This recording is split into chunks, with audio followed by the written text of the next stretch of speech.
Hello! My name is Kira Jones, and today I will be talking about the physics of bridges.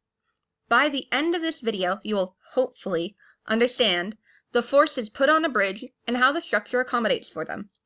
For all of us who have completely forgotten, force is defined as an interaction that will change the motion of an object as long as it is not opposed by a force that is equal or greater.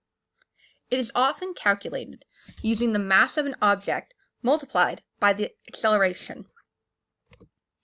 There are 6 main types of bridges: suspension, cable-stayed, cantilever, truss, beam, and arch bridges, which are what I will be talking about today.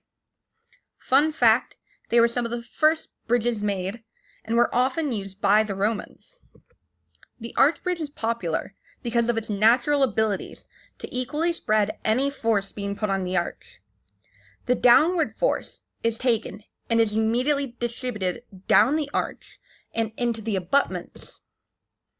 The ground surrounding the abutments takes the force and returns an equal amount. That force is then distributed back through the material to support the load.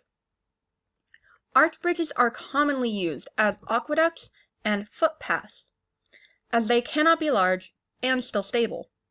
This is because the larger the semicircle is, the greater the effects of tension are on the underside.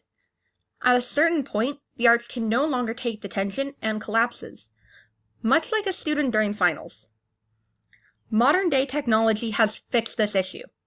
By using newer materials, such as certain concretes and steel, they have increased the diameter from a measly 61 to 244 meters to arches like the Chao Tianmin Bridge in China, which is 552 meters.